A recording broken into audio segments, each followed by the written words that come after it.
a dildo on it. So that was.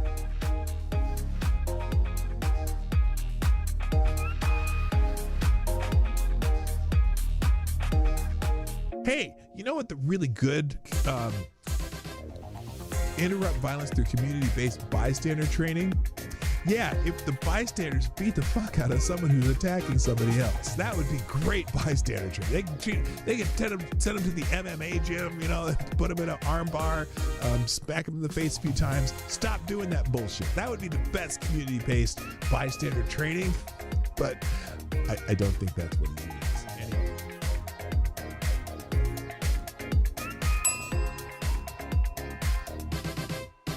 And then the other one, they'll go back all the way to Dylan Roof. Dylan Roof's the other one, which, does anyone, okay, let me ask you something. A lot of you are right-leaning or on the right.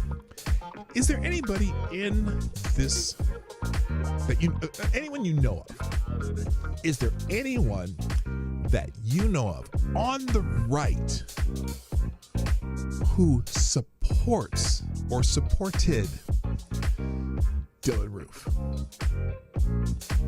Because I know everyone I can think of who's like, Dylan Roof, fuck that guy. He went out and murdered people in a church. Fuck that guy. But the left is like, oh, he was a right-wing extremist. Nah, he's a fucking asshole. Fuck that guy. Yeah, fuck Dylan Roof. Nobody gives a shit about Dylan Roof. Nobody claims him. Nobody wants him. He's an asshole. Okay? He's a little punk bitch asshole who killed a bunch of people in a church. Stand by. The program will begin soon.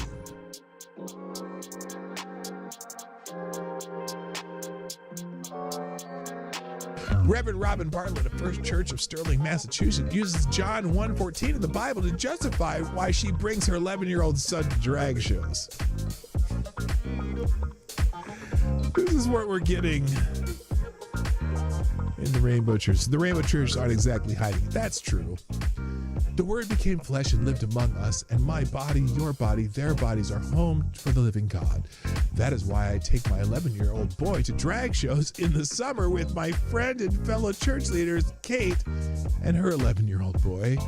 Especially if you're a man, bodies can be celebrated and played with. That's her message. What the fuck?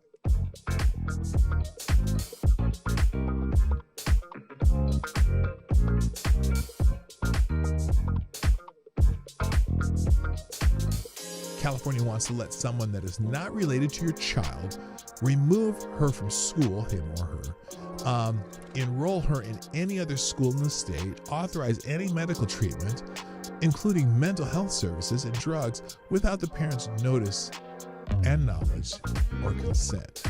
Can you see what that might be a problem? This is not fear-mongering. I'm not being hyperbolic, she warned. These are unintended consequences, and it is terrifying. They are unconscionable, unavoidable. So that's one of the really bad California law that they're coming with. I can't believe, I'm just dumbfounded that they're doing it.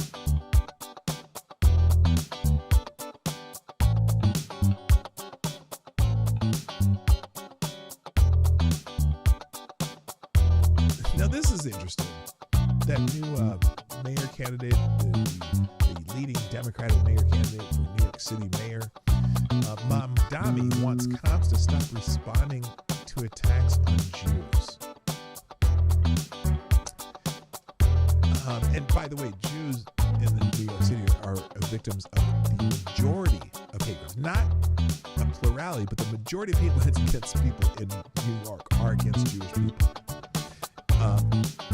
And especially religious hate crimes. Anyway, 345 hate crimes in New York City last year, more than all other minority groups combined, according to New York Police Department data. Anti-Jewish crimes accounted for 54% of the 641 total hate crimes reported to police in the city in 2024. Since the beginning of the year, 60% of the 123 reported hate crimes have targeted Jews, according to the New York Police Department. Well, Zohran Mamdani, the radical Islamist and leftist terrorist supporter, has proposed that the New York Police Department not respond to hate crimes, instead that they be handled by social workers. Either this shifts resources away from responding to attacks on Jews and moves away from having law enforcement deal with those attacks and instead has his political leftist allies deal with them by burying them.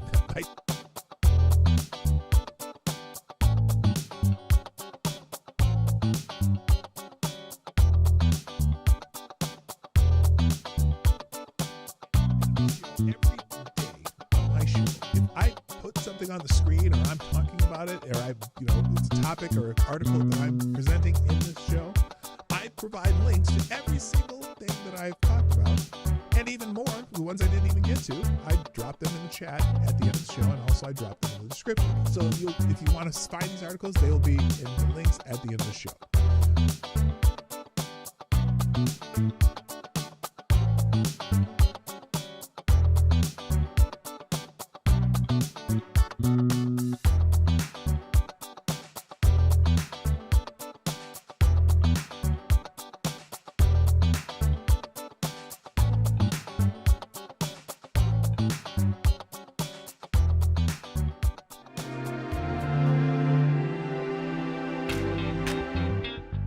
Ladies and gentlemen, coming to you live from the Lucky Dog studio in a hidden location somewhere in the upper Midwest of the United States of America, it's a brother making his own way but with all the wrong opinions. Welcome to the Morning Night Live with your host, the one and only Dawg Knight.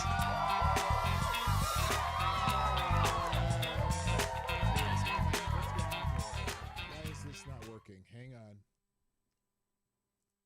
You can't hear me, can you? What the hell? Oh, that's why. There we go. Hey!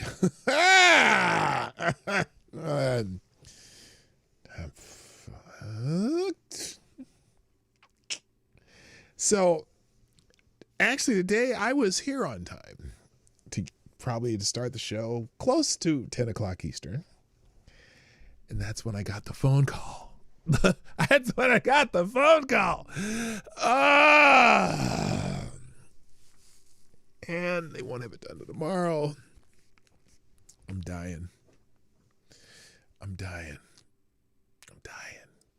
So that's why the new the new tip goal through the next month. So I'm gonna have to figure out how to take care of that before the I get 6 months deferred interest if I can just pay it off. I want to pay it off by the end of the year. Holy shit. Anyway, hi, welcome to Morning Night Live. I'm your host, Marty, also known as PDawgKnight on the internet. Welcome back to the Dawg Knight Channel, where I am currently vehicleless, which makes it hard to make money when I use my vehicle to make money for stuff. But that's a whole other story. Anyway, but it's gonna get it back. How y'all doing? Probably better than me. I almost fell out of my chair when I was told how much it's gonna cost.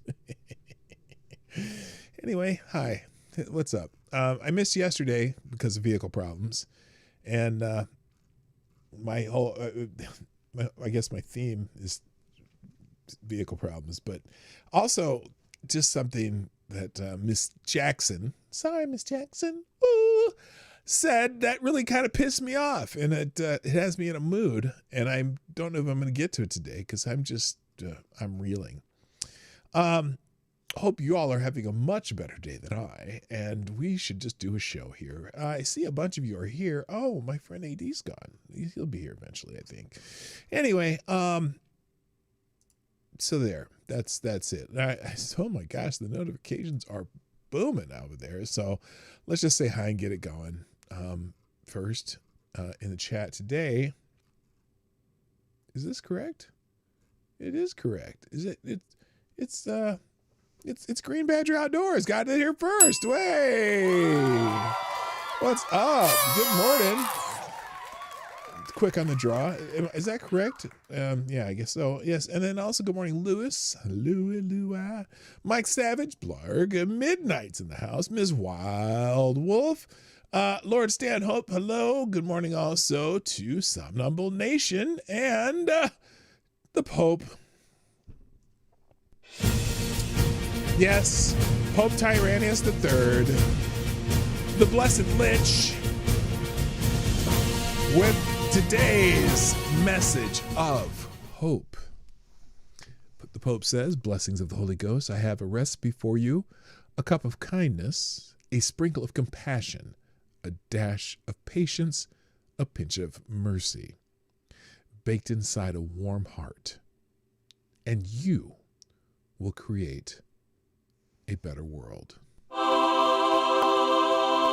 Thank you, Pope Tarianus, for those very, very inspiring words. Be kind and all that other stuff that he just said. It's in the chat. You can find it if you want to repeat it or copy and paste it or something. It's very, very, very soothing and meaningful. Also, good morning to, who else is here? BV Luminous, nice to have you back. My other favorite Canadian, Unacceptable Views. And anybody else? I'm scrolling. Oh, there's a few more people. Resolute Germ, what's up? And Advocatus Diabli. Oh, I was getting worried. Also, good morning to Blue-Eyed Scream and Attack Alpaca. So that's everyone who's here so far. I'm sure more will show up because they always do. 17 people, 7 likes. If I earn the like, I'd appreciate. I would appreciate you clicking that little thumbs up thing or whatever is it a heart? I don't even remember what it is on YouTube. It's a thumb? Yeah, it's a thumbs up thing. Hit the like button and share the stream if you haven't already. Click that link at the top of the chat, and that will take you to my profession of the show. That's a weird way to use that word. Anyway, and you can reply to it or repost it or create your own link to the show. I'm glad to hear that. I was actually reading this Wildwood's post. I'd appreciate your promoting of this thing. Speaking of which, a few have already done that, so let's go through that. Miss Wild Wolf has already done that. Thank you for doing it. And also hitting the let's go and all that stuff, and the little kid doing a wheelie in the kitty car. That's always fun on the let's go. See, that's a kind of either a gif or a meme or something you can add. Goes to the wrong episode. Wait, what? Wait, I changed that, didn't I? What's this? Wait, what goes to the wrong episode? Oh, the link up top? Okay, well, let's get rid of that. I thought I changed it. Hang on a second. Let's fix that. That's silly effing me, also known as SFM. Let's see. Where the hell is that? I thought I had it. Didn't I? I could have sworn I changed that link. Well, let's fix that. Oh, that's your link. Where's mine? Where the hell did my link go? Oh, that'd be in my profile. Duh.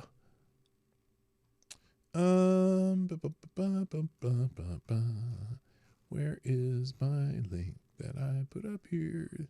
Somewhere in the, did I just, wait. Oh, that's because I'm a notification. Duh, Marty. Let's get this shit right. Here we go. Let's try this again. Okay, that's the right link. It's the right link in the tweet. You mean in the pinned comment? Okay, let's fix that. Not that it really matters as much anymore because most of you have done your own due diligence here. Let's see. This is going to change.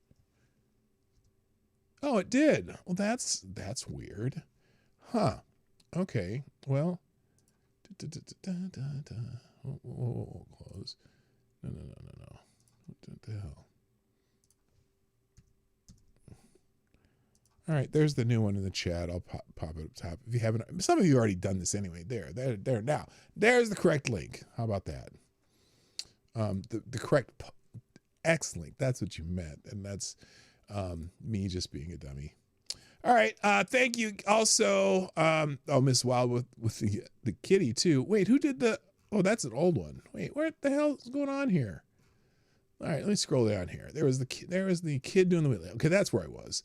All right. I was wondering if you would stream today. Twitter isn't the best at notifications. Yeah, I didn't. I hadn't posted it yet.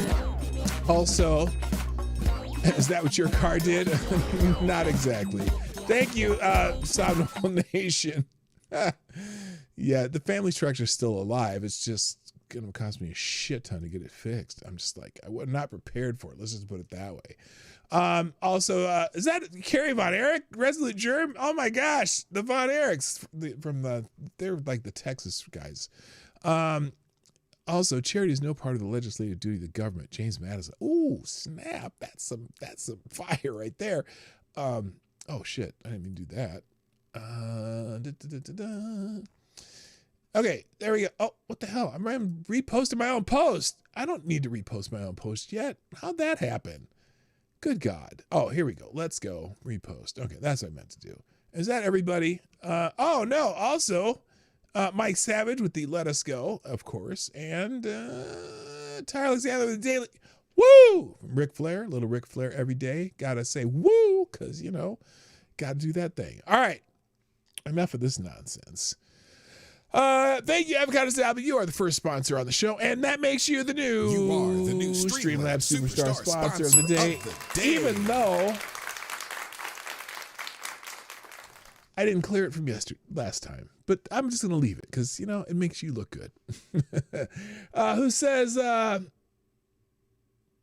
Avocado Salad says, "Is your thumbnail a picture of you in drag? I mean, you even have the same pose in both." Oh, what's funny is I didn't mean it. That pose has nothing to do with her. That pose was me showing you me driving nothing. I'm not driving a vehicle because there's just air in my hands because I don't have my car back yet. So yeah, no, that's not it. But anyway, no, that's not me in drag. Although, maybe I should make that my Halloween costume this year. I could be Ketanji Brown Jackson, and I would do it in a wheelchair because of what she said. We'll get to that anyway. All right, let's get into some news. The top things that popped up when I opened my X account this morning. One was the government shutdown. We're just going to start having some actual effects on people soon if they don't get their shit together. It's if Chuck Schumer doesn't get his people in line, because honestly, it is the only reason we have a shutdown right now is because Chuck, the smarmy prick from New York, Schumer, convinced his Senate colleagues not to pass the continuing resolution. One thing that we've done over and over and over again for years, and a clean resolution with no new shit added to it, just to keep the government running so that then the Congress can come back and negotiate stuff. So this is the top thing that was on my news thing today. Government shutdown hits 16th day amid ACA subsidies clash. And again, because the Senate or the Democrats want to extend these subsidies for the Affordable Care Act, aka Obamacare, that were put in place during COVID. And so they're holding the country hostage for the Republicans to extend them. Now, one Republican has offered to extend them for a year. He has a bill in the House just to get that out of the way so they can negotiate over the next 4 years. Here's one of the weird things, though. And someone else mentioned this, and I'm stealing this line, but I don't care. If the Affordable Care Act, keyword Affordable Care Act, were so affordable, why does it need subsidies? I mean, why does it need the subsidies to be continued? Because remember, some of these subsidies apply to people who, some who make over $600,000 a year. Why are we subsidizing something that's supposed to be affordable? That just tells you how shitty of a system it is. And I don't know what the solution is. But it's weird that they're trying to extend these subsidies. Now, granted, not everyone on the Affordable Care Act, or ACA, whatever, Obamacare, whatever, makes $600,000 a year. I realize that. And so it's going to be tough for a lot of people if the subsidies aren't continued. But the subsidies, again, were added during COVID when they wouldn't let anyone work. So I'm just confused. Anyway, this says the U.S. government shutdown entered its 16th day on Thursday as Democrats led by Representative Alexandria Ocasio-Cortez and Senator Bernie Sanders. Really? Are they led by? How are they led by Alexandria Ocasio-Cortez and Bernie Sanders? What do you mean they're led by them? What leadership positions do they have? I thought it was Hakeem the Turnip Jeffries and Chuck the Smarmy Prick from New York Schumer were the leaders of the Senate Democrats and the House Democrats, but they say led by Representative Alexandria Ocasio-Cortez and Senator Bernie Sanders, who demanded extension of the Enhanced Affordable Care Act subsidies expiring December 31st to prevent premium hikes for millions. Republicans rejected the demand as partisan amid economic pressures, while Senator John Fetterman criticized Democratic shutdown tactics, revealing party divisions. Now, there was a CNN town hall in New York, which apparently amplified the frustrations with calls for universal health care and accusations of GOP bad faith negotiations. Well, if you shut the government down and hold the nation hostage to get your demands done, is that good faith?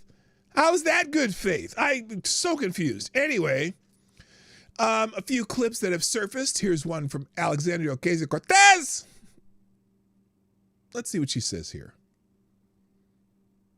Rivers in rural areas were on fire because of corporations poisoning the people who lived in those areas. Poor middle-class communities getting poisoned and dumped on by corporations like Deloitte and 3M, pouring chemicals into these places. And they want to call it a Democratic priority. What? Rivers in rural areas were on fire because of corporations poisoning the people who lived in... What? Oh, and she said Deloitte. Deloitte is an accounting, consulting, and taxes firm. How are they dumping shit into the river? And 3M based right here in my good old state of Minnesota. Rivers were on fire in Minnesota. I would have known about rivers being on fire. And she says rivers that are only in poor communities. Did you hear that part? Let me play this again. This is funny. What does she mean, rivers in poor communities? Rivers in rural areas were on fire. Oh, rural areas. Where? Because of corporations poisoning the people who lived in those areas. Poor middle-class communities. Poor middle-class communities? What do you, she's just throwing it all over the place here. Rivers were on fire. I'm still trying to figure out where the rivers are. Getting poisoned and dumped on by corporations like Deloitte. Deloitte, an accounting and tax firm. What are they dumping? IRS forms into the rivers? What is she talking about? Holy shit, I don't even know what that means. Anyway, also she said something stupid. Oh, something about, here's one. This was supposed to be a applause line. Apparently no one in the town hall got the idea. But are you saying that Senator Schumer should not be worried about a primary challenge from you? I mean, All right. no. Let me jump in on this one. This is what we're talking about. That's exactly what we're talking about. This is what we're you have a talking country about. that is falling apart. Nobody's no one's even responding to her trying to get them to laugh. And Bernie loses his mind. Housing crisis, a healthcare crisis. Okay, he goes through this whole list of things that are a crisis. Because everything's a crisis to Bernie if it's something that he wants. But holy shit, they're so dumb. I don't get it. Anyway, wait a minute. Here's John Fetterman on is this a News Nation? This is a News Nation one. Let's see what John Fetterman says, because he this is what they're talking about. John Fetterman kind of blew up the strategy for the Senate Democrats. That's why shutting the government is really what the Democratic Party wants to do. And I follow country, then party. And it's the wrong thing for the country in a period of chaos. I refuse to vote to shut our government down. I absolutely would love to have Now that got a response. I would love to have a conversation about extending the tax credits for health care. Absolutely. But I would remind everybody, too, this was designed by the Democratic Party to expire at the end of the year. This is not something taken from by the Republicans. They were designed to expire. Now let's have a conversation to extend it and not shut our government down. Damn, he's messing them up every time. Anyway, good for John Fetterman. All right, let's move on. Also in my top topics, apparently now I don't know if this is on the right wing media now. By the way, good morning, Anna Lynn. What's up? This is from the right wing. Oh, and Tyler F. What's up? I see you. Okay. Mexican cartels offer up to $50,000 bounties for killing ICE and Border Patrol officers in Chicago. The Department of Homeland Security has issued a warning about a tiered bounty system from the Mexican cartels targeting ICE and the CBP officers in Chicago, offering $2,000 for doxing, $5,000 to $10,000 for assaults or kidnappings, and up to $50,000 for assassinations amid President Trump's Operation Midway Blitz deportations. Attacks on agents have increased over 1,000% since January, with coordination involving U.S. gangs like the Latin Kings. Illinois Governor J.B. Pritzker. Illinois didn't mean that they're both together, but Illinois Governor J.B. Pritzker has rejected federal requests for National Guard support to protect officers defending Chicago's sanctuary policies, while Mexican President Claudia Sheinbaum denies any knowledge of the bounties. So, hello, Jesse Leon, by the way. Now it's being reported on Fox, which some people would automatically dismiss it. But it's interesting. Shock report: Mexican cartels are teaming up with left-wing terror networks inside the U.S. They are offering massive cash bounties for the assassination of top border officials. This is insane. Declare a national emergency. So not good. Here's the report. How long is this report on Fox? We can do a minute 34. Let's hear. Here's the report from Fox. 5 to 10 grand for kidnapping of ICE agents or Customs and Border Patrol agents, non-lethal assault. $50,000 for the assassination of high-ranking officials. Whew. Here's Greg Bavino. He works in Chicago. Says he had a bounty on his head. Watch. We've got $50,000 bounties on the heads of federal law enforcement officers. We have criminals ramming vehicles, criminals bringing guns to protests. This is not regular street crime here in Chicago. We have assaults on Border Patrol agents, ICE officers, and our allied law enforcement agencies every day, often multiple times per day. And again, these assaults, the lethality of these assaults is increasing. How can your officers respond to that effectively? Well, there's power in numbers. There's safety in numbers. What does she Secretary know? Noem, ever since that terror attack we saw in Dallas, she's been hardening our ICE facilities. President Trump has called in the National Guard a very prescient and great, strong leadership we've seen from the President of the United States. But, I mean, we are seeing a coordinated, highly organized waging of war on our law enforcement on the streets of Chicago. These men and women are simply enforcing the rule of law and doing their job, and yet there's these foreign terrorist networks who are going after them. They're using a tiered system of bounties. Okay, so you get the idea. So that was top of my news. And it's hard to tell. Wait, what? I could believe it a little easier in Texas and Arizona. Yeah, maybe. There are errors in number. Any accountant. So that's wild. And then the other third thing, where's the third one? Did I do all three? 1, 2, 3. What was the third? What happened to it?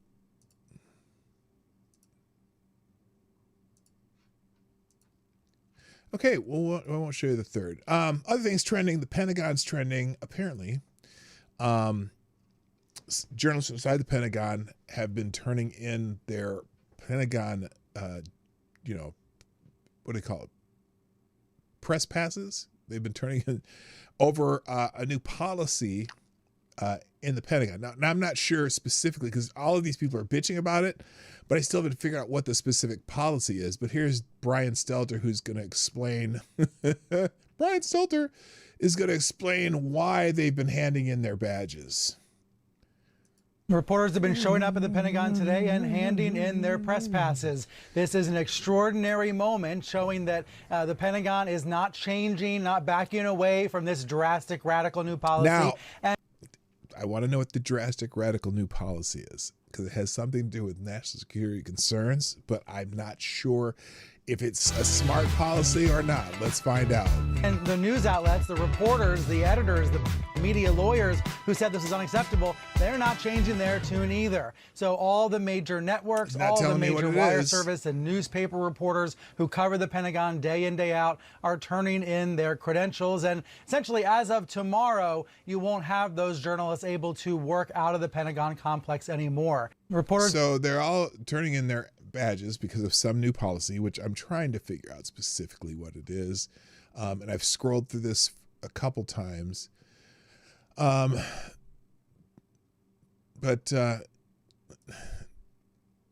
part of it has to do with the leaking of classified information. So this person's kind of mad at them by saying, "Dear former Pentagon reporters, you are not free speech activists. You are self-serving, American-hating propagandists, and the American people don't give two shits if you aren't in the Pentagon. We prefer it. You leak classified information and put Americans at risk just to promote yourself and your own political agenda. Piss off and good riddance, America first." Now, I don't know if that's a great thing. Here's a statement from the Pentagon. Now this, and it's funny because this person is breaking. The Pentagon just confiscated the credentials of virtually every major media organization in America. No, they turned in their badges voluntarily. The First Amendment was understood from the Trump administration. So here it is. This is from the Pentagon Press Association. This is what they say.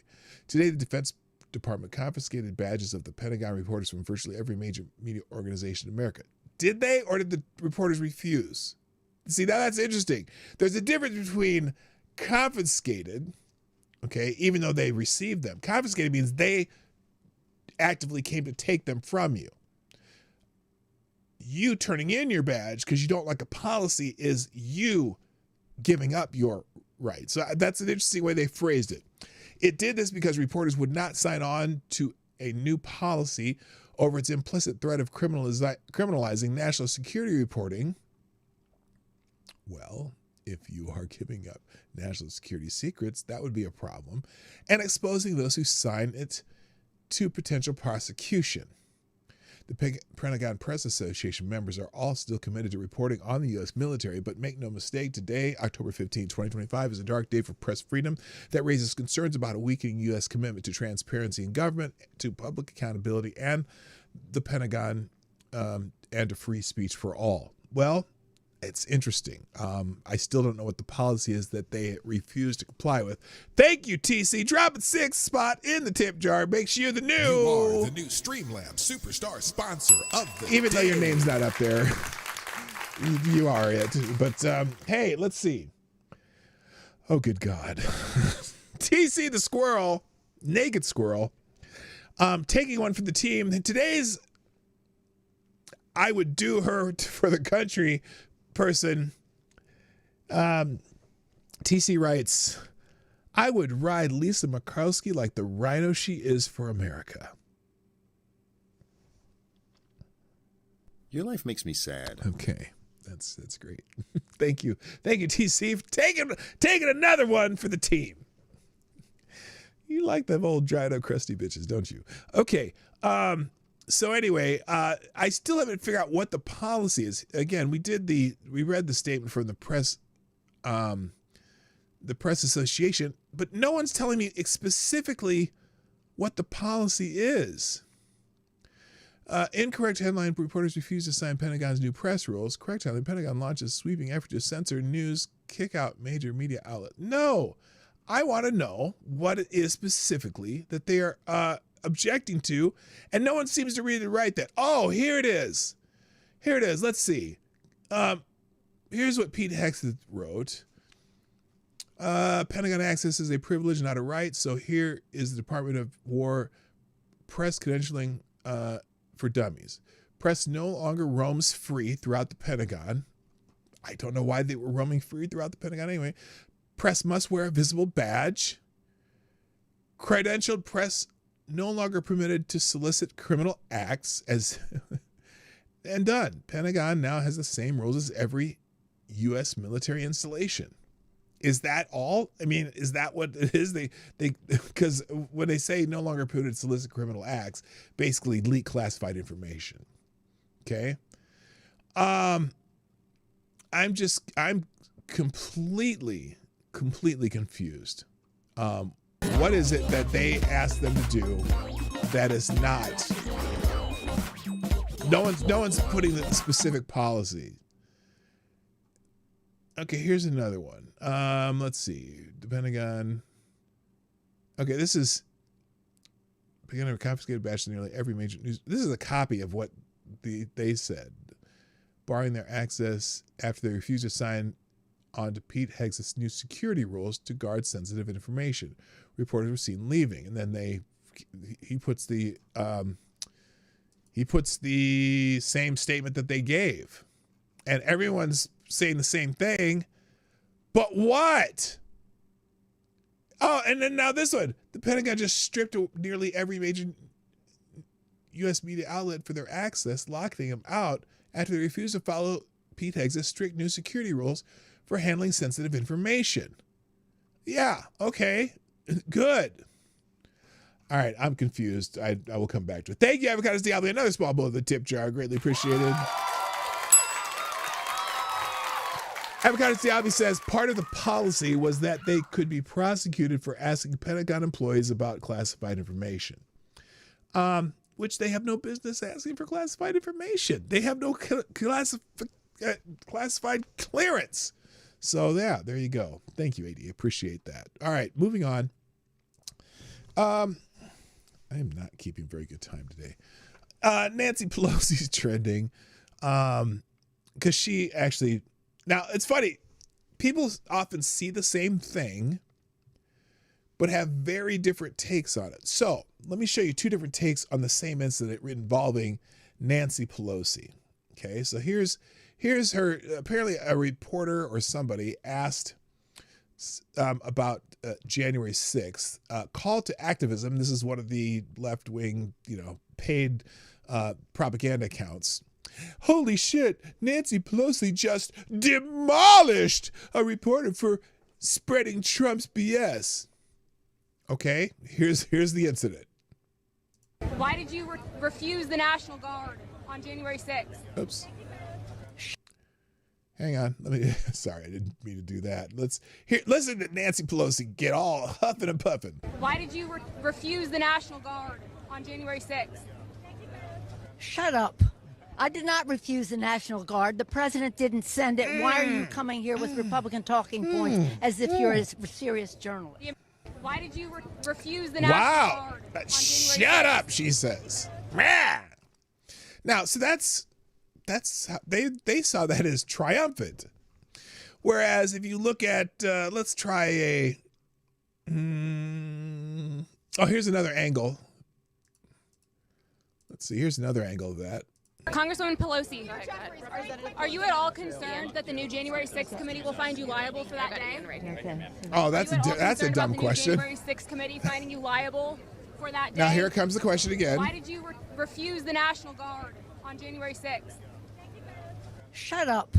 I did not refuse the National Guard. The president didn't send her teeth it. Why almost are fell you out. coming here with Republican talking points? Okay, so now that's the same question. Now let's see. Someone else. Who is it that thought that was a good thing that she got asked the question? Okay, well that's not it. Was it cat turd? Cat turd. The look you give when you just made Nancy Vodka Pelosi blow a gasket. Yeah, she did kind of blow a gasket. Shut up. Hi TC. Did I say hi to TC? I did. Oh, you were here earlier. All right. I hate Top Chat. Oh, because you're missing stuff. It's called the Need to Know. I have a need to know as far as it comes from my job duties. Yeah, no, I'm not. That's on the on the security clearance. I don't know why they're against that policy that you can't roam free through the Pentagon. You can't ask people to steal classified information or give up classified information. So there you go. Anyway, all right, something that was trending yesterday that I missed because I wasn't here I was here, but I wasn't here and not here at the time that I normally do the show. But I heard about the young Republicans text message thing that happened. And look, whatever these guys were doing and with these text threads and, whatever if they were joking or whatever, because, if you take all of these tweets out of a context of an entire thread, like an entire conversation, were they making jokes, what they're doing, I don't know. But I can see them getting in trouble for this shit, right? And so joking that I love Hitler, or what does this say? Everyone votes no is going to the gas chamber, right? Great, I love Hitler. These are all, I'm pretty sure when you take them in as a snippet of a conversation or whether or not they were jokes, I can understand where maybe, just maybe, they should be reprimanded and perhaps even fired from whatever position they're in. And this was just 5 people, right? It's not like this was the threat of the entire Republican staff of the United States of America. This was 5 people in a chat thread, and somehow it got leaked. And it was like it was like thousands of chat messages that someone leaked, and they pulled out some of these. Some of the worst ones, right? Okay. Now,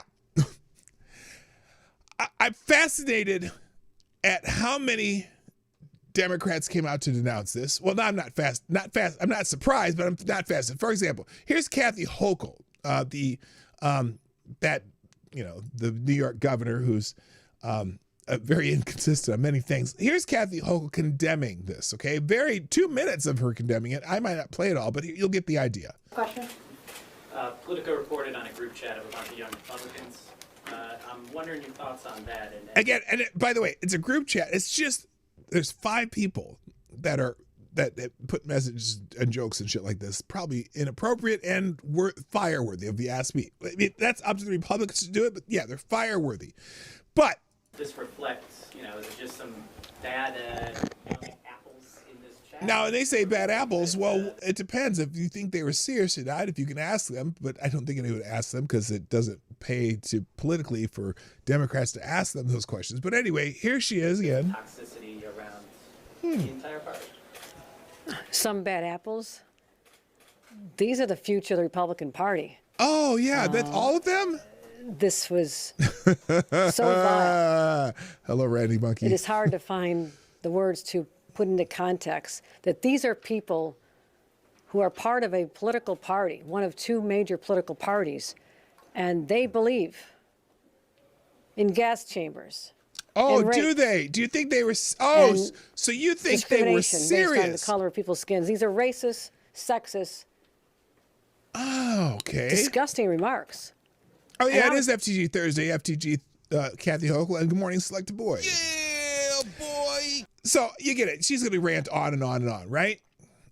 Now, I don't have any problem with people criticizing these, even if they're joking, right?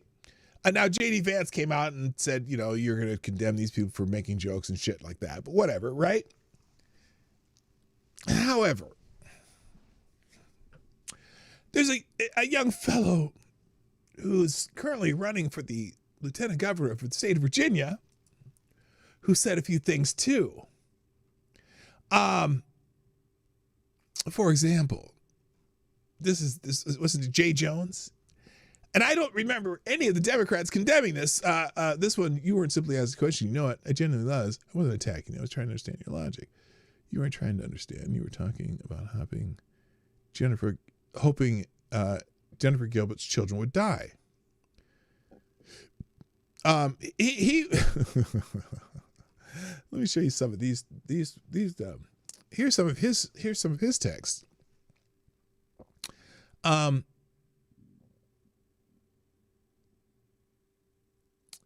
I mean, I do think Todd and Jennifer are evil, and I think that they're breeding fascists.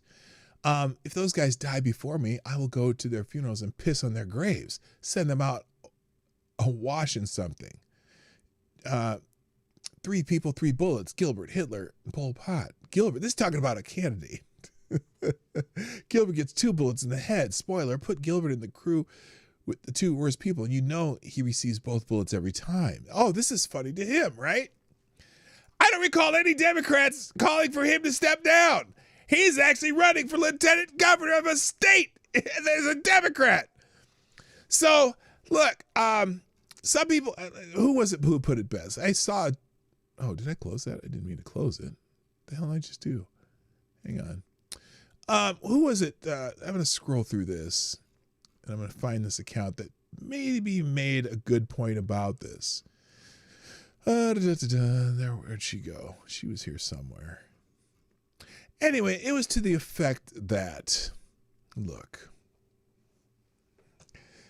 go ahead and fire these 5 people. Go ahead and kick Jay Jones off the ticket in Virginia. I won't lose any sleep over either of them. Here's J.D. Vance's statement on that. You probably already heard it. I didn't see it yesterday, so here's his statement on it. By focusing on what kids are saying in a group chat, grow up. I'm sorry. Focus on the real issues. Don't focus on what kids say in group chats. But there's another angle to this that I just have to be honest about.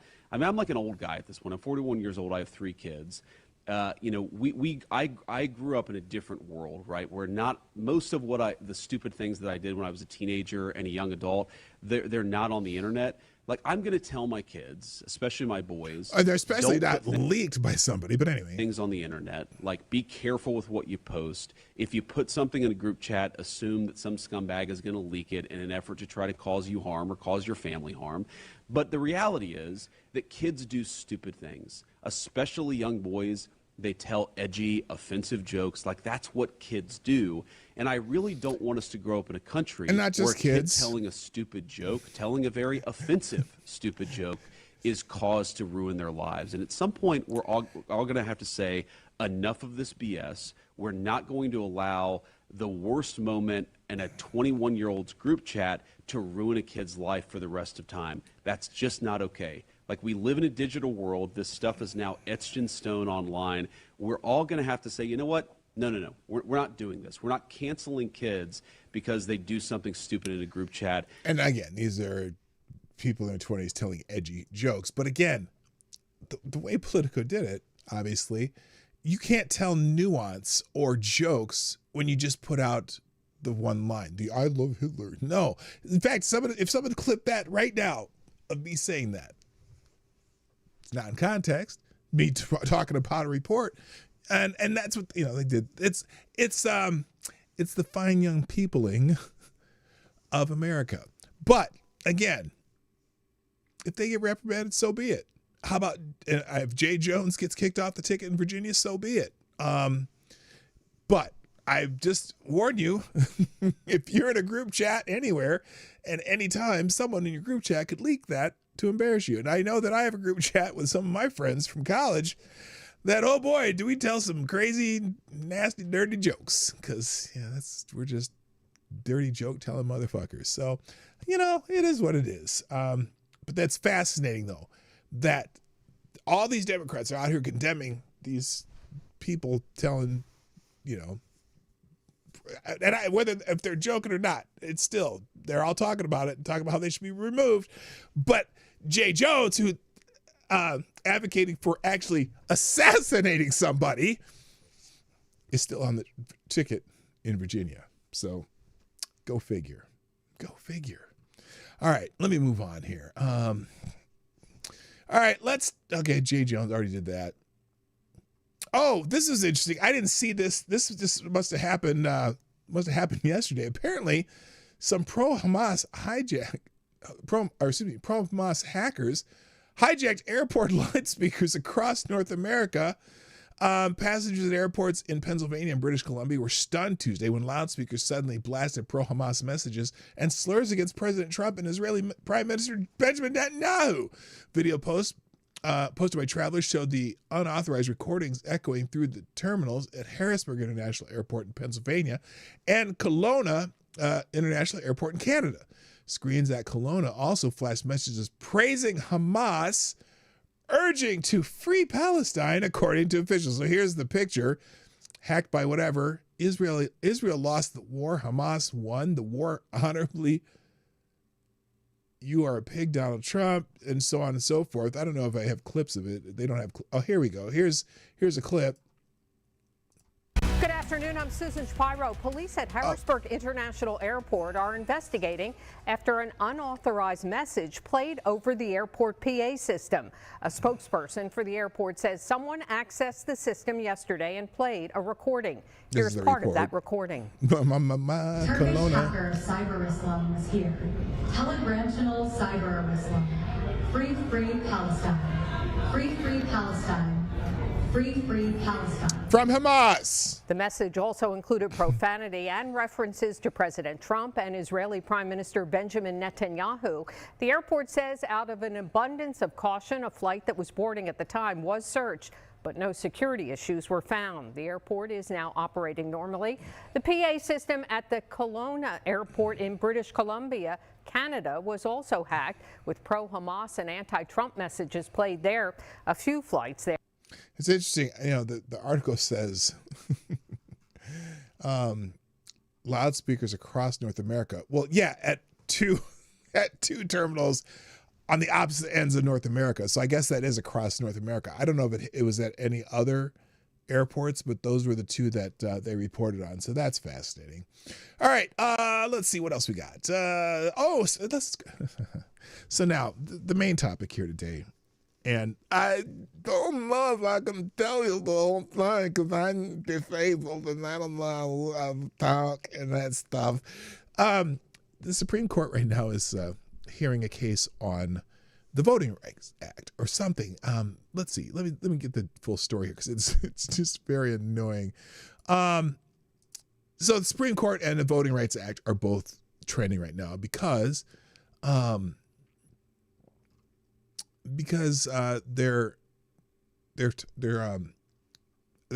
case about the Voting Rights Act and the state of Louisiana, how they have their districts, drawn, right?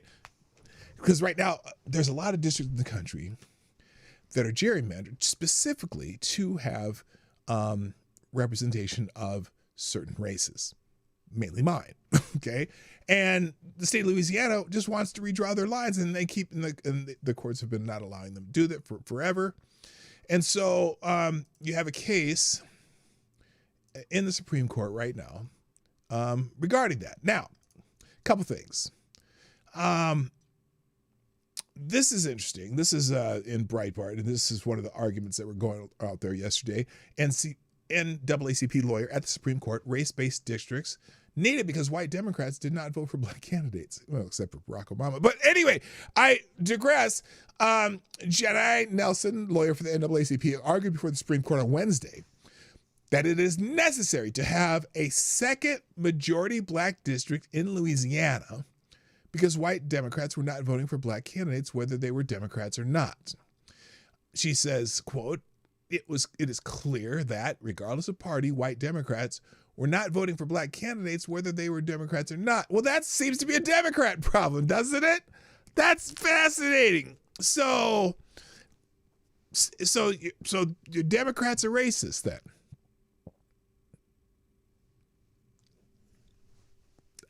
That's the only conclusion I can draw from there.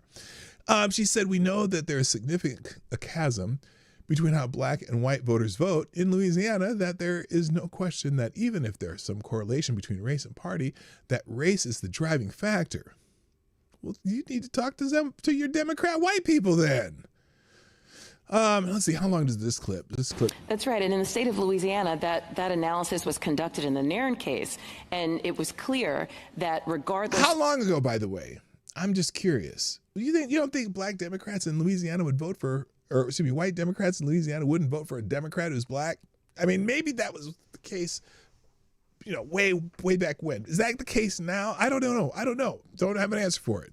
Of party, white Democrats were not voting for black candidates. Yeah, Whether they were back then. Is that how it is now? That case, I wonder when that case was. That case had to be in the 70s. Democrats or not. And we know that there is such a significant chasm between how black and white voters vote in Louisiana that there's no question that even if there is some correlation between race and party, that race is the driving factor. Can you comment on... Okay, that's a good question. Now, this is interesting, by the way, because this is this lawyer, apparently, Breitbart thought this was important. Whether it is or not, you can decide. He said Nelson on Blue Sky eulogized the death of Assata Shakur, a fugitive black militant who was given political asylum in Cuba after she had serving a life sentence for killing a police officer. She wrote in September, still a broken heart over the passing of freedom fighter Assata Olugbala Shakur, who died in exile in Cuba. Assata means she struggles and she never left the struggle, even during her decades of silence. May she rest in peace and power, and as an example of undaunted resistance and resilience. This is a woman who murdered a cop. That's interesting. FTG Assata Shakur, that's for sure. Throughout the FTGs, I keep forgetting to do it. Anyway, the Supreme Court is rehearing the case, Louisiana versus Calais, a case that could result in the elimination of Section 2 of the Voting Rights Act, a provision that bars racial gerrymandering when it dilutes minority voting power, according to Politico. Newsweek explained the case like this. Section 2 of the Voting Rights Act prohibits any voting practices or districting plan that results in racial or language minority voters having less opportunity than others to participate in the political process and elect candidates of their choice. Well, wait a minute. Now I think you know why they think we're retarded. Hello, Reaction Puerto Rico. And Renee Mayette is in the house. Good morning.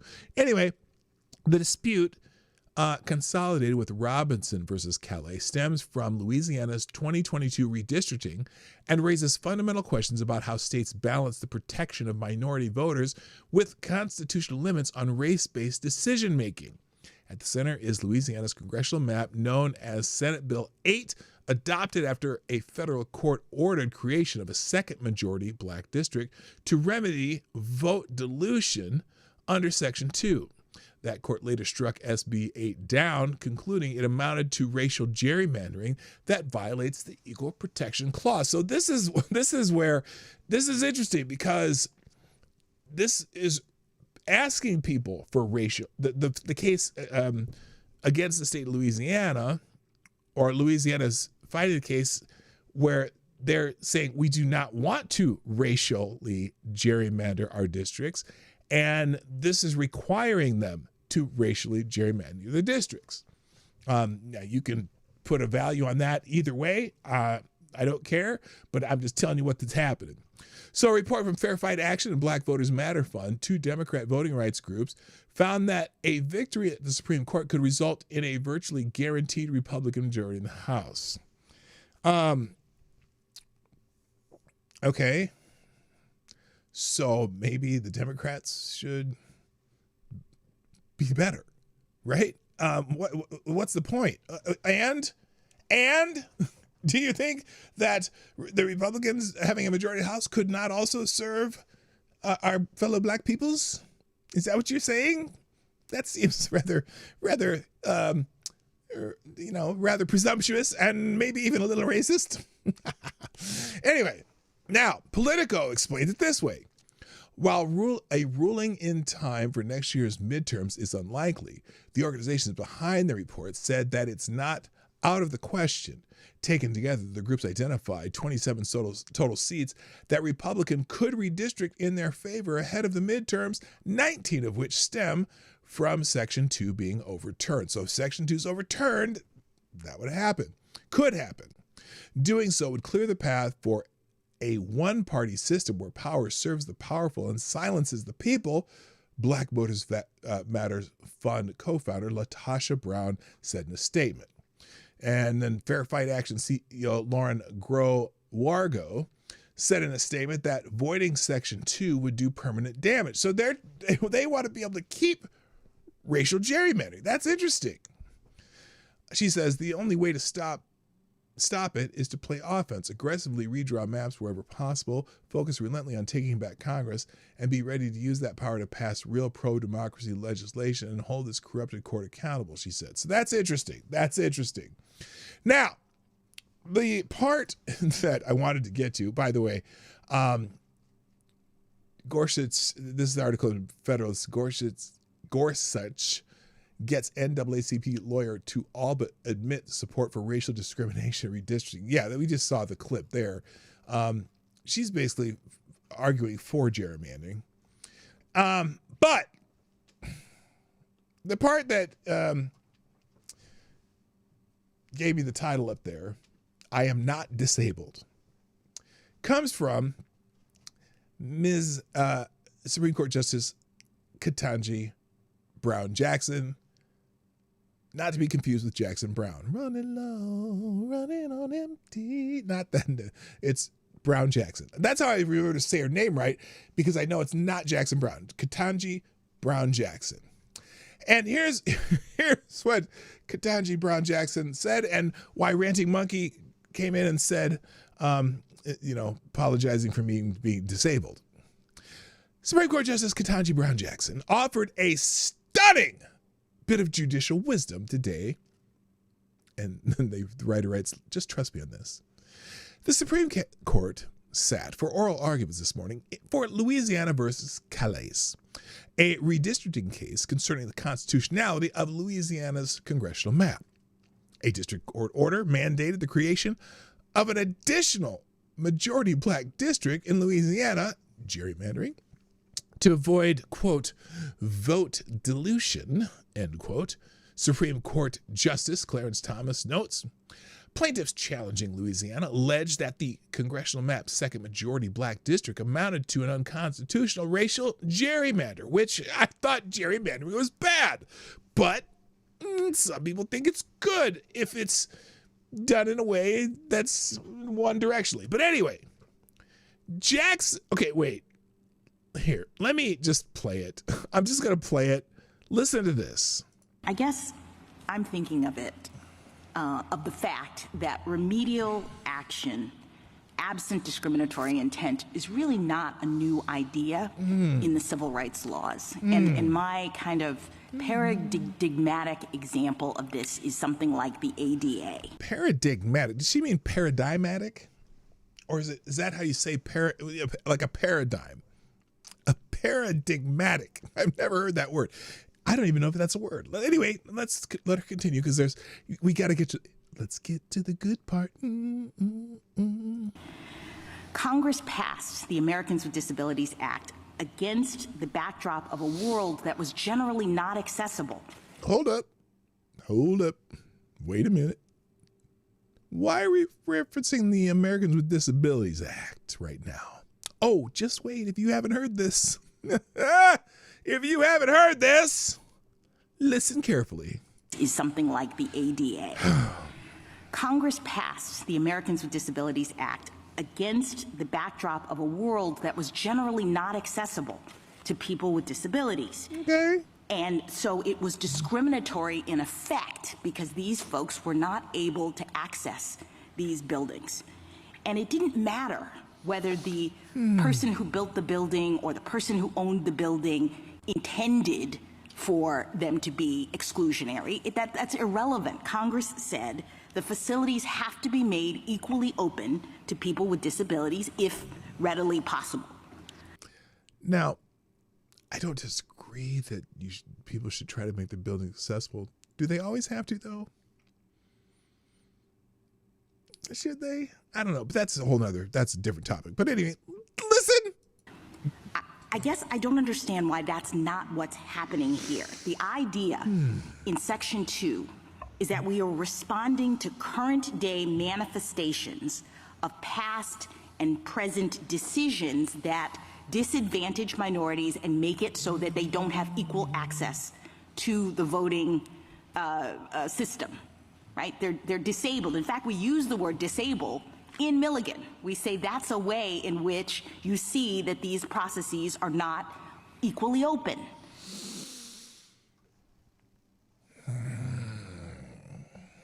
So I, as a black man, am disabled. I can't go out and vote for somebody.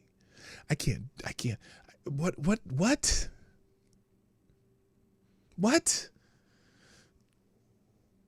Now, I understand the history of the South and of everything that's going on in our history. And again, granted, it's not that long ago. Remember, my mother, when she was in college, rode on segregated buses in Nashville when she went to school at Fisk University. They told the black people to go sit in the back of the bus. Okay, so it's not that long ago. But in my entire lifetime, that at least my conscious lifetime, I should say, it's not necessarily been the case. And by the way, the South has changed tremendously. And our ideas about who can and can't vote have changed tremendously. There's not people out in white hoods trying to keep black people from voting. But I don't understand what that has to do with drawing congressional districts. Because look, why you would be, that means you have to gerrymander a forced black congressional district. Now, what would be wild to happen if in that forced black congressional district, if they elected a white person? But that's beyond the thing. I'm sorry. Shouldn't the districts just be a representative of your state, number wise and whatnot? And look,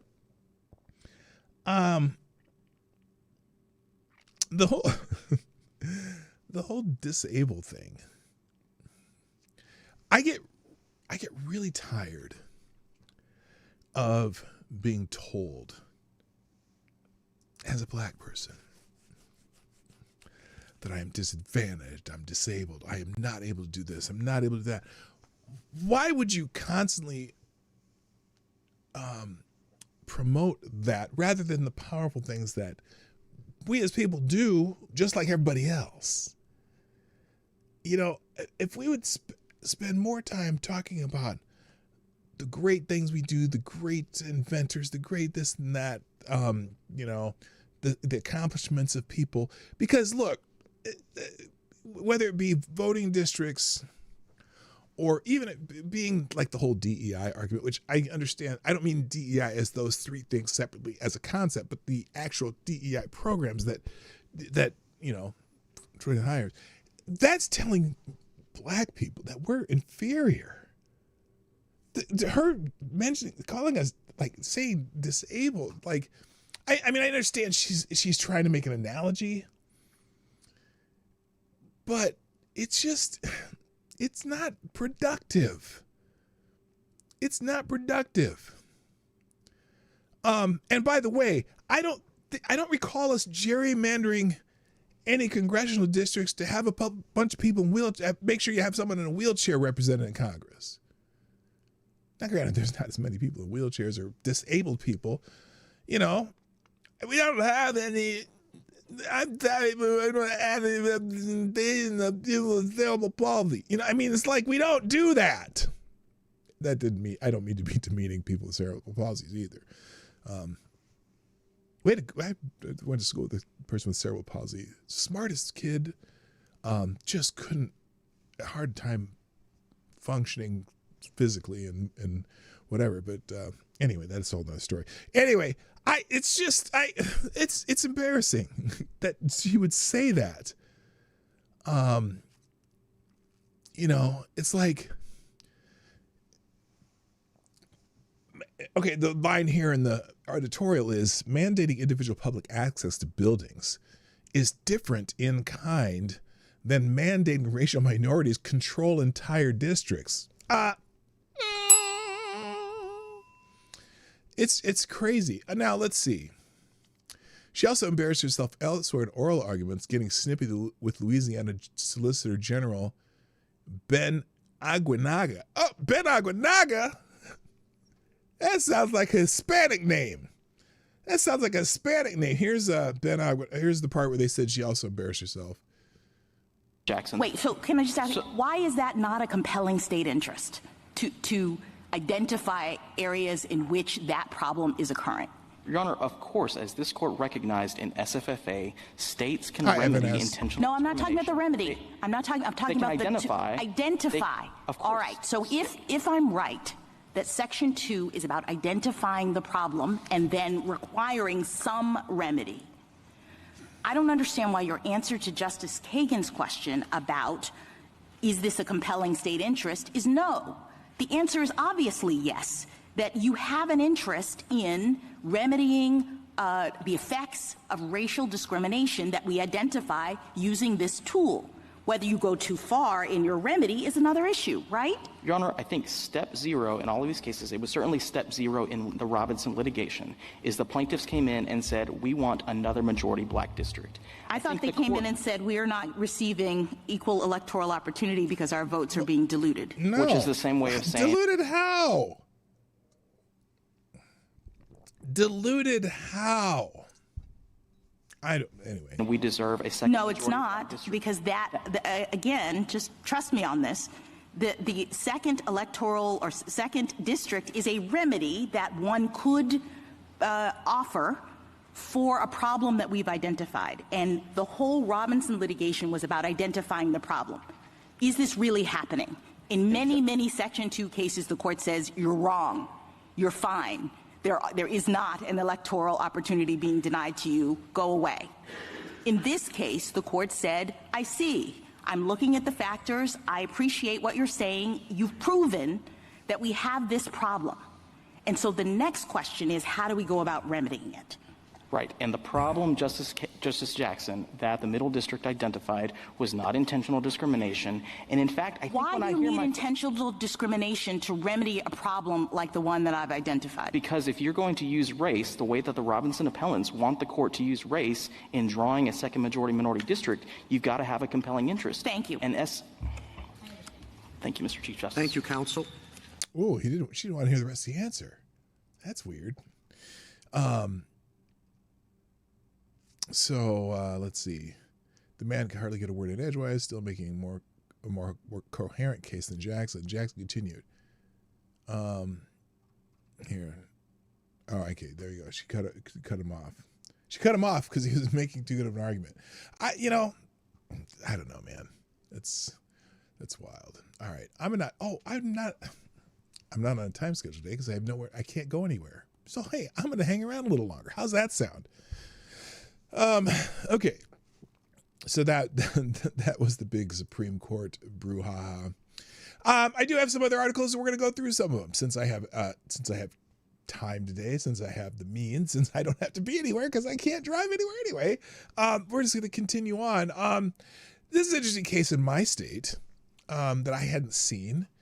Apparently, and I live in the Twin Cities, which is basically, when I say Twin Cities, Minneapolis and St. Paul are connected at the hip, almost literally. Basically, just there's a river that goes between them. And then all the surrounding suburbs, the metro area of around 3 million people.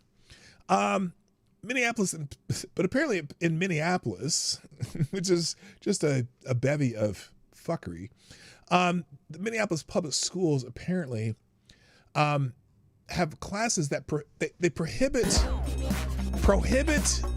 white and Asian students from taking certain classes. They prohibit white and Asian students from taking certain classes apparently on black culture, which you would think that you'd want the white and Asian kids to take classes on black culture if they wanted to for cultural enrichment. But no, they do not. By the way, thank you, Reaction Puerto Rico. Who says, I feel sorry for Justice Thomas. Just having to listen to her sometimes trip me out. But hey, he's disabled too, so that's another reason to feel sorry for him. Anyway, several Minneapolis public high schools prohibit white and Asian students from enrolling in a set of courses on black culture, documents obtained by the Washington Free Beacon show. The courses contribute towards Minneapolis public schools electives requirement, and white You're fucking a white male! And Asian students. Man, that clip's so old. Do y'all remember that's from? That's like from back in 2016. I still have that. Anyway, white and Asian students must therefore choose from a narrower, easy for me to say, of options in order to graduate. Now, again, these are elective courses that, making it, or they have to choose from a list of narrow options. Well, there's probably lots of options, but still, the fact that white and Asian students can't take these courses. One of the prescribed courses called, quote, Black Culture, which is an acronym, Building Lives Acquiring Cultural Knowledge, is open to only Black men.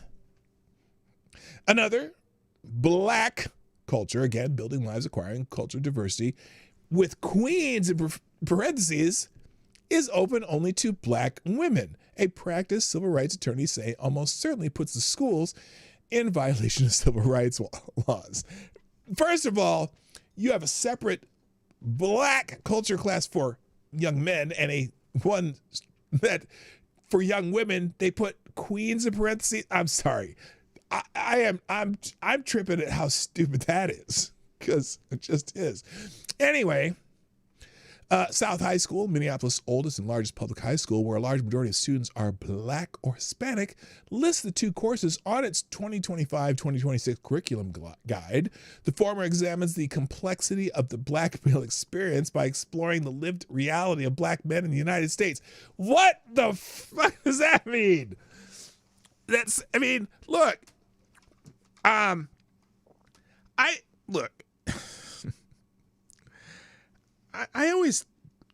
chuckle a lot when, for example, there are college students who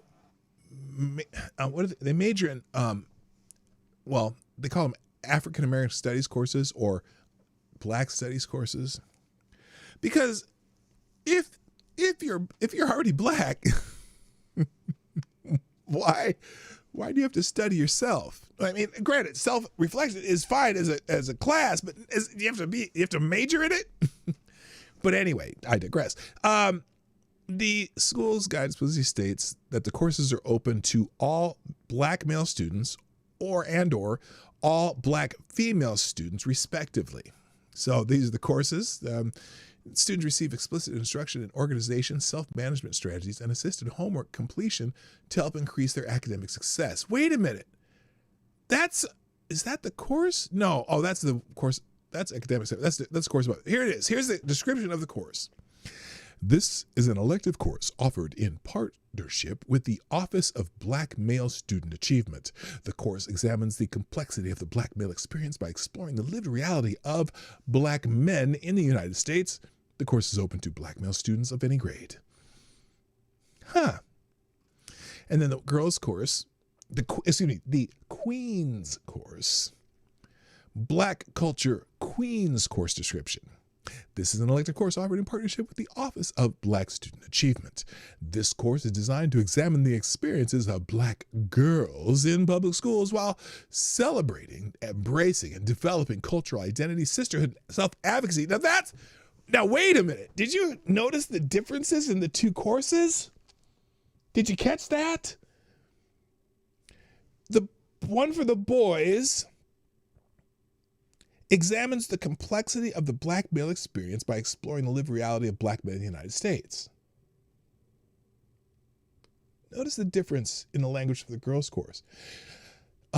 This course is designed to examine the experiences of Black girls in public schools, not in the United States, but in public schools, and while celebrating, embracing, and developing culture, identity, sisterhood, and self-advocacy. Why doesn't the boys' course embrace and develop culture, identity, brotherhood, and self-advocacy? That's fascinating to me. That the course descriptions are different too.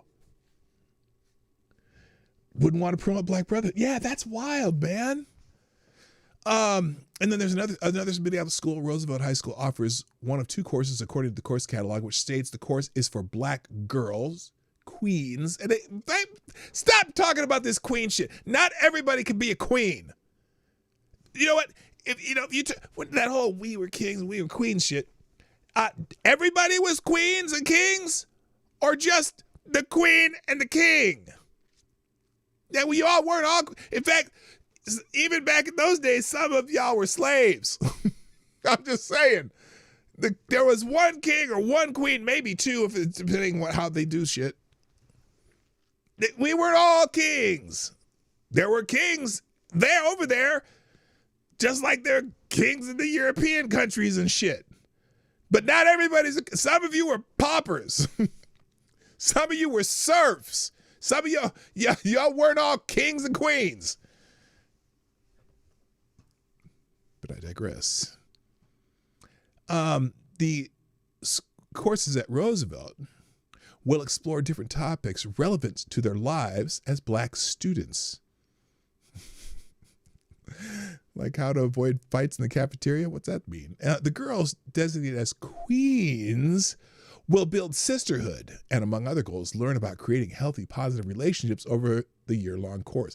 Again, and there's a couple other courses do, but again, the girls learn to build healthy, positive relationships. They develop culture and embrace their cultural identity and self-advocacy, while the boys just learn about the reality of black men. Straight out of Compton, a crazy motherfucker named Ice Cube. That's what they're learning. But the girls, they get to learn self-advocacy. First of all, that's fucked up in itself. But anyway, left-wing curricula is commonplace in deep blue public school districts like Minneapolis, which has spent millions of dollars to incorporate ethnic, racial, and cultural diversity into its K-5 math curriculum. They, you know how they try to politicize every course or culturalize every course. Anyway, the Minneapolis public school system are about 30% black and 20% Hispanic, much higher proportion of the city's overall a much higher proportion than the city's overall population. The public schools require students to take at least one ethnic studies course to graduate high school. But this one's not open to white people or Hispanic people or Chinese, Asian, I shouldn't say Chinese, Asian people. The public schools require students to take at least one ethnic studies course to graduate high school. The requirement, which was in effect for the first time for the class of 2025, comes after the city's downtown was damaged by rioting in 2020 in the aftermath of the death of George Floyd, which took place not far from South High School. Requiring all students to take ethnic studies courses is likely legal. Racially segregated classes, however, are likely illegal. No shit. No shit. So anyway, they start talking about Title IX and other stuff. I just found that fascinating. I did not know this. Living in the Twin Cities. All right, let's move on. Oh, this is interesting. So a couple different articles about how left-wing groups are funding, networks that are funding violent left-wing shit in America. So here's a couple examples. In this article from Human Events, which is Jack Posobiec's outlet, so it's right-wing. Human Events host Jack Posobiec spoke with Anna Paulina Luna, she's representative from Florida, about her ongoing work investigating foreign funding networks allegedly tied to left-wing violence and efforts to undermine U.S. border security and national interests. Now remember, like those people fighting with ICE agents, they have funding. They have funding. Oh boy, do they have funding. Anyway, Posobiec noted that Luna has been collaborating with independent researchers, including Data Republican, to trace the flow of money behind anti-ICE protests and left-wing organizing. Quote, "You are describing some of the work you've done," he said, "as well as working with outside researchers tied directly to a lot of funding networks that go toward this violence that we are seeing, not just against ICE agents, but officers, but in many cases funding violent left-wing groups across the country." So she's been researching this. I know she's been talking about this a lot lately. And what I found, including outside foreign, let's just call them agitators. Outside foreign agitators are funding a lot of the discord in the United States, right? And I found this fascinating because the next article I found was this: how leftists are funding CEO killer Luigi Mangione in prison. Now, they say lavish prison life. I don't know if lavish is a good word for it. Although, if you compare it to other prisoners, maybe it is lavish. So here's how they start. Luigi Mangione, the man accused of killing United Healthcare CEO Brian Thompson, has reportedly built up a $40,000 commissary balance while in custody at the Metropolitan Detention Center in Brooklyn. The money, according to jailhouse source, has come largely from supporters. Despite the sizable amount, Mangione can only spend $160 per commissary visit. He is said to have frequently purchased items like Nutella. Look, I actually like Nutella, but it sounds kind of gay. Did I say that out loud? I'm not sure. Streamlabs is down. No payment options appear when you try and donate. Oh, shit. I wonder why that is. Well, that's a bummer. Anyway, thank you, though. Thank you, Cashapp, for letting me know. Okay, what does he buy? He gets things like Nutella hazelnut spread for $4.90. Summer sausage. Right after I said that. What's he using that for? For $2.10. Oatmeal for $3.65. Jalapeno wheels for $3.20. And Velveeta cheese for $3.70. Sources say Mangione receives between 100 and 200 letters a day. Oh my God! He's a celebrity on the left. I'm sorry. They love these. Oh, he's so dreamy. He's like McDreamy. 100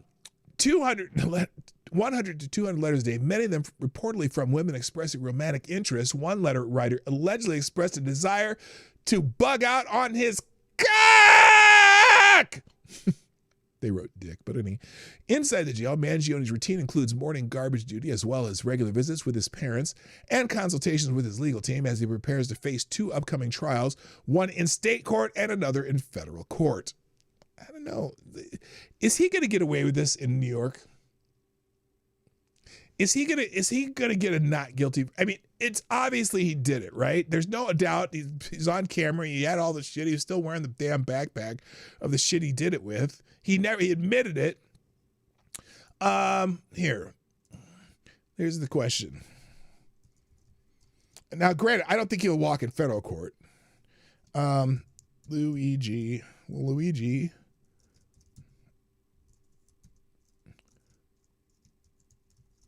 in New York. Here's a poll.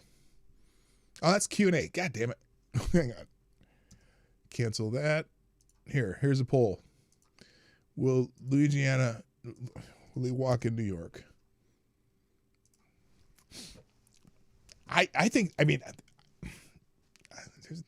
Will the jury acquit him somehow? Or will they, in the chat though, let's say if they don't acquit him, let's say he gets found guilty, will he get a lenient sentence for first-degree murder? Mangione is charged with fatal December 24th, 2024 shooting of Brian Thompson in Midtown Manhattan. In the federal case, he's accused of murder with a firearm, a charge that could carry a death penalty if convicted. He also faces second-degree murder charge in state courts. Now, I don't know why it's second degree. There may be a reason for that. I don't know how. Every state has different criteria for first, second, third-degree murder, so it may just be a quirk of the state of New York. But in September 2025, a New York judge dismissed terrorism-related charges against Mangione, ruling that prosecutors had not proven he acted with the intent to intimidate a population or influence government policy. A murder charge was allowed to proceed. I think he was making a statement about CEOs, but maybe, who knows?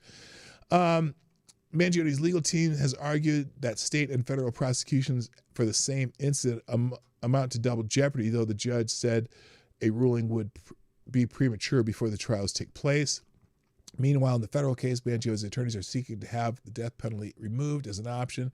They argue U.S. Attorney General Pam Bondi's decision to pursue the death penalty was politically motivated and violated his rights. Yeah, I'm so sad for him, man. It's not like he didn't violate Brian Thompson's rights to live. Okay. All right, let's move on. And again, and also, these not only are left-wing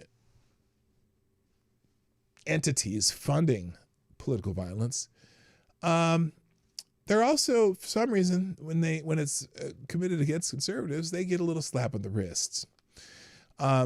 So here's a whole article. The Federalist: left-wing violence receives legal cover from judges and political cover from politicians. Commenters sending one very loud message to their militants: don't stop.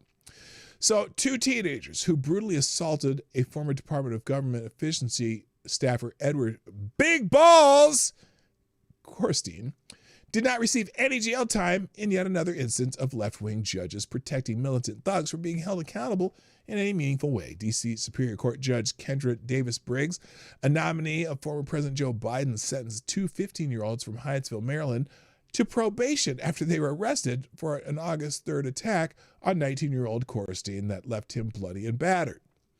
The 2 sentenced to probation, a male and a female, were among a group of 10 guys, Korstein said, many of whom apparently remain at large. Korstein suffered a concussion and a broken nose after he and a female companion were jumped by the group. The slap of the wrist from Briggs comes after another Biden judge gave then would-be assassin of Supreme Court Justice Brett Kavanaugh a laughably light sentence, citing the assassin's claim of being a transgender woman. So he obviously deserves special treatment, despite being a male. While prosecutors sought a 30-year sentence for would-be assassin Nicholas Roski, who says he now goes by the name of Sophie, Maryland U.S. District Judge Deborah Boardman instead gave him 8 years. Hey, we're looking for 30. She gave him 8. This is a quote, and I had to think about this when I started reading the quote. Though she got far too close to executing her plans, this is the judge speaking. The fact of the matter is she abandoned them, Boardman said, using female pronouns to refer to Roski, a male. I take into consideration the conditions of pretrial confinement and the fact that she is a transgender woman. Wait a minute, whoa. Why would you take into consideration about whether or not this person is transgender or not? Why would you take that into consideration? Does that mean that women get special consideration too? Oh, we already know that they do, right? But why would that even be a factor in your consideration? The act is the same no matter what.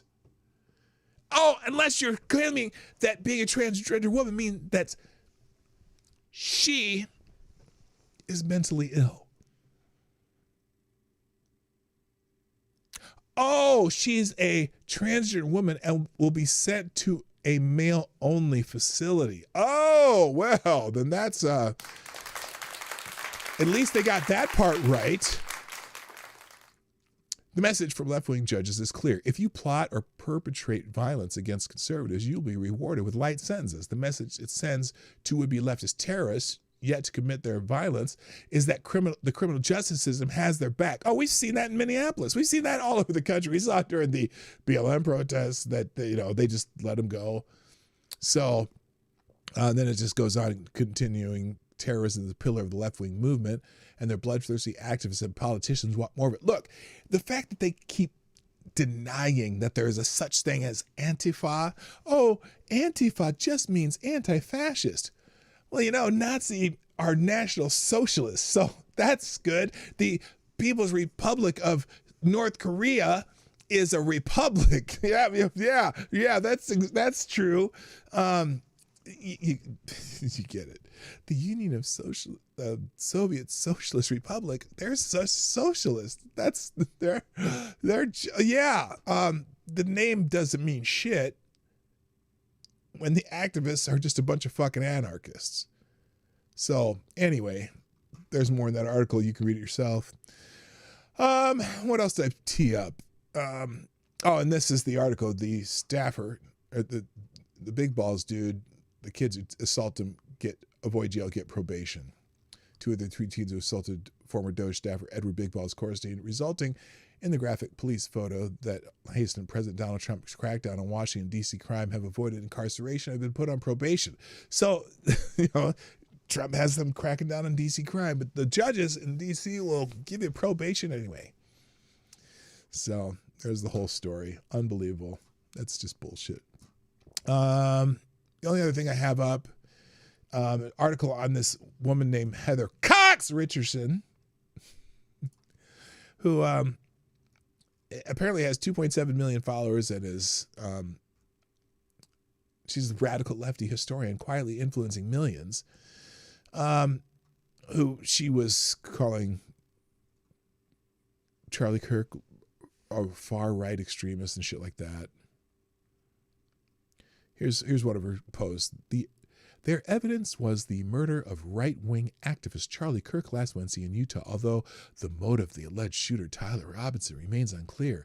Today, the state of Utah indicted Robinson on 7 counts, including aggravated murder, but a 2024 report from the research arm of the Department of Justice itself noticed that since 1990, far-right extremists have committed far more ideologically motivated homicides than far left. Oh my God, she's also quoting the report.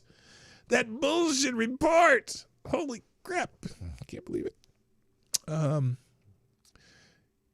she has 2.7 million followers. And she has 3 different subscription options. One's $5, one's $50, and one's free. So even if she's getting 10% of $5 a month subscriptions, she's making bank on being a left-wing nut job. But there's people out there who think she's our Walter Cronkite who voices plain-spoken wisdom transcending bipartisan squabbling. Oh, no, she's a left-wing lunatic. Anyway, I read this. I'm not going to read it on here. It's just too long. And I think that I'm going to call it a day. I do have the aggregator open here today. Let me make it a separate link, though, so you don't get the whole Ace of Spades blog. Let's just, let's peruse some of the headlines on Ace of Spades aggregator today, though. So now J.D. Sefton started out with this.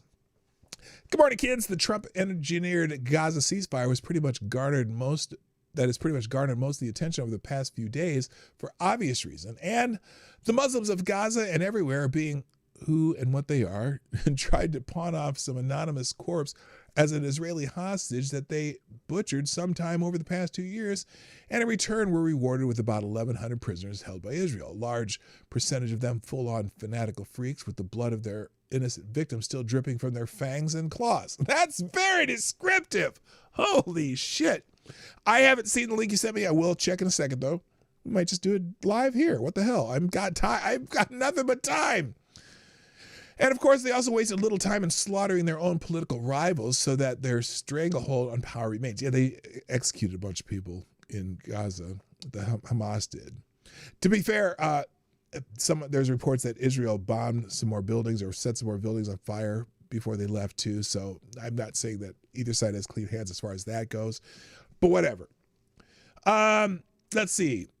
The blessed freedom of the innocent abused hostages notwithstanding, as well as President Trump's honest, if not Pollyannish, desire to bring about peace to the region. To me, the deal stinks given the history and nature of Islam. Maybe one day 1.5 billion Muslims will whack themselves hard enough in the head with their Qurans to actually knock some sense. Okay, this is the opinion of J.J. Sefton, not me, but he's right. So moving on from Gaza to a couple of items here in the U.S. First up, am I misinterpreting this, or did Los Angeles County de facto secede from the union? The Los Angeles County Board of Supervisors approved a declaration to proclaim a state of emergency over immigration and customs enforcement agents arresting illegal aliens in the sanctuary jurisdiction. Oh my God! Did they think they can circumvent federal law? Let's see, what story do you link to? Here's the link to the story. IMDb. Oh wait. Well, that's not it. Why did you link to Outlaw Josie Wales? Here, let's try this one. Oh, here we go. Los Angeles County declares a state of emergency over ICE arresting illegals. On Tuesday, the board voted 4-1 to approve an emergency order which will seek state and federal dollars to award to those claiming to be impacted by ICE raids. Rent relief and legal aid are among the services that will be offered. What's happening in our communities is an emergency, and Los Angeles County is treating it like one, Supervisor Lindsay P. Horvath said in a statement. Here it is. Declaring a local emergency ensures that the full weight of the county government is aligned to support our immigrant communities. Okay, I'm going to say this one more time. If you didn't come to the country in a legal manner, you're not an immigrant. If you did not come here in a legal manner, you're not an immigrant. There's got to be a new word for that. I always say illegal border crossers. You're not an immigrant because an immigrant goes through the process of immigration. It doesn't make sense. Anyway, again, declaring a local emergency ensures the full weight of county government is aligned to support our immigrant communities who are being targeted by federal actions. For months, families have lived under the threat and workers have been taken from job sites. This proclamation is about action and speed. It allows us to move faster, coordinate better, and use every tool available to protect and stabilize our communities. We will continue to stand with our immigrant neighbors today and for as long as it takes. Again, the immigrants are people who went through the process. They shouldn't be harassed. The illegal aliens, however, can GTFO. That means get the fuck out. The board, in a press release following the vote, claimed that ICE arrests of illegal aliens in Los Angeles County have caused widespread fear, leading to decreased attendance at workplaces, disruption of local economies, and strain on critical services such as schools, hospitals, and places of worship. I want to feel bad for the people that, thought that it was okay just to come here legally and then have to go, but that had to be a risk. So if it's causing widespread fear to illegal aliens that they might be deported, well, okay, and they continue. What's happening across Los Angeles County is an emergency. It may not be a wildfire or an earthquake, but it is a man-made emergency created by our own federal government. I want our residents to know that we are in this crisis with them, Supervisor Janice Hahn said, and I want to have every tool at our disposal for this effort. For that reason, I think this emergency proclamation is not just symbolically important as a message to our residents, but critical to our response moving forward. But you want federal dollars? You're going to use federal dollars to circumvent federal law. Make that make sense. Make that make sense. Anyway, back to Ace of Spades here. Let's see. And what do these imbeciles plan on doing? Ordering county sheriffs to form battle lines and open fire on ICE.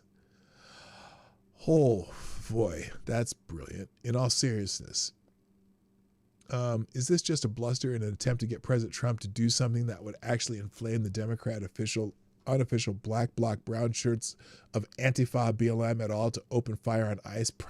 Yeah, maybe. Thus creating another myth like George Floyd and the Pelosi Brennan Comey engineered J6 false flag Rockstock weenie roast that they can use to rally their base if not seize power locally, if not nationally, and milk to death as agitprop for the next 200 years? Probably. And speaking of that shambling bag of Botox, gin, and ill-gotten gain, Malig Nancy Pelosi. We already got that. We already did that. Elsewhere, there's a case before the Supreme Court. We just talked about that. Here's some of the, what are the headlines I missed? Let's just do one and then I got to go.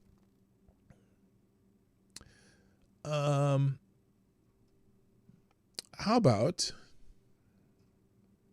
well, here's one. Democrats' shutdown presser shows how their lawfare grift machine operates. That sounds like a good headline. That sounds pretty good. Let's try this one. UK classifies opponents of mass migration as terrorists. Oh, fuck. Okay, let's do that. I'm not even gonna. No, that's human events. I'm not gonna do that. Grand jury convenes to consider charges against John Bolton. Uh-oh.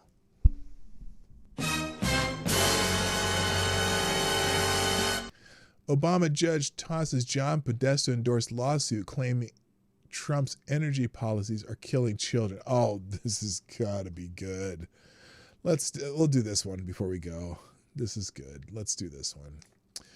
Okay. An Obama-appointed judge in Montana dismissed with prejudice, meaning they can't bring the lawsuit again, a high-profile lawsuit. A group of 22 children, Florida's children, brought against the Trump administration, accusing it of pursuing energy policies that will worsen global warming and, as a result, threaten their lives. Look, just move farther inland, you little brats. Anyway, the plaintiffs argued that 3 energy-focused executive orders President Trump signed shortly after taking office violate their Fifth Amendment rights to life and liberty by worsening pollution that threatens their health and futures. They said the actions escalate, quote, climate-related dangers, end quote, and infringe upon their rights to personal security. They'll fucking pull out a lawsuit for anything, won't they? Their complaint asked the federal district court in Montana to block implementation of the executive orders, something that would have potentially erased hundreds of policies a dozen separate federal agencies have announced since Trump took office. In effect, the complaint sought to reverse Trump's energy agenda. John Podesta, the pizza man himself, who oversaw former President Joe Biden's climate agenda, testified before the court in support of the lawsuit as an expert witness. Why is he an expert witness? Wait, is this the right Podesta? Is that what I'm thinking of? During his nearly 2-hour testimony, Podesta argued Trump's orders are illegal, took personal digs at Trump, and blasted federal policies benefiting the oil industry, the Washington Free Beacon reported. In his order Wednesday, however, Judge Dana Christensen, again, this is a Obama-appointed judge, so you can't blame it on some right-wing nut job judge. Judge Dana Christensen wrote that the lawsuit, quote, amounts to hundreds of lawsuits, end quote, bundled in a single case. He said the courts lack the authority to block the executive orders. Oh, well, man. While this court is certainly troubled by the very real harms presented by climate change and the executive order's effect on carbon dioxide emissions. Oh, you mean plant food? This concern does not automatically confer upon it the power to act, he wrote. He knew it was a bullshit. He knew it was a bullshit lawsuit. Plaintiffs are effectively asking that this court order the United States to return to the environmental policy of the previous administration. Christian continued, noting that such an injunction would not prevent the Trump administration from still pursuing its agenda to prioritize fossil fuels and suppress green energy using other means. The ruling is a setback for climate activists who hope the case could dismantle Trump's efforts to boost oil, gas, and coal production while rolling back policies favoring the green energy industry. It's also a black eye for Podesta, whose attempt to thwart the Trump administration appears to have fallen flat. Yeah, he's trying to get power from shit that he has no business getting power from, because he just thinks he should be in charge and his candidate should have won and all that shit. Because he definitely would have been in a Kamala Harris administration. By the way, real quick, thank you, Reaction in Puerto Rico, with the truck doing donuts. Or if you live in the upper Midwest, portions of the upper Midwest, whipping shitties. I don't know if you ever heard of that one. So thank you for reposting the show. And on that note, oh, by the way, I put a link to my other Instagram, Marty's Big Journey, only because I need you to do me a favor. My and this is kind of a somber note in a way. Not a somber note, but whatever. My mother-in-law, Mary Lou Johnson, is back in the hospital today. She's been having some problems. She's had some surgery and whatnot. And she's having complications. So I'd like you to say a prayer for her. But also, a month ago, we went to Chicago. Remember that? We went to Chicago just because she wanted to go to some jazz clubs and whatever. We thought it would be an early birthday present because her procedure was just before her birthday. So we wanted to do it well in advance. So we went to Chicago, and I made some little short videos on it. There are these ones that show up in gold on my. I can't get them changed, so I'll put them on YouTube too eventually, with different thumbnails. But the ones with the gold here and the ones, they have Chicago references. If you do me a favor, I'd love you to go watch those, and just say happy birthday, Mary Lou, because her birthday was just a couple days ago.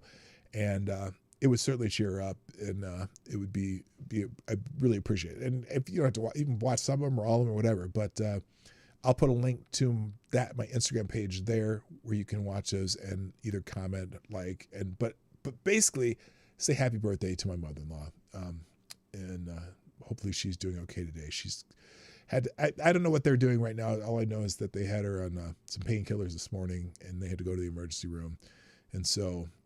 If you could help me brighten her day, that would be great. And then I can show her, hey, a lot of people did that. So those will be in the links. The last link of the links today will be my Instagram page. If you go on there and do that, that'd be great. Otherwise, when I'm going to post them on YouTube in the next couple of days too. You can do it there. But I figured since she's in the hospital today, my wife would show those to her. So that's it for today. Oh, there we go. I was going to say this thing's not working. So there you go. I'm going to drop these links right now. There, get rid of notifications, maybe. There we go. And what the hell? Shares a web page. There we go. This is just going slow today. All right. So here's today's links. Click that last link and say happy birthday, Mary Lou. I appreciate it. Y'all have a great day. Gotta go. My name's Dawg Knight, and I am out of here. Bye-bye.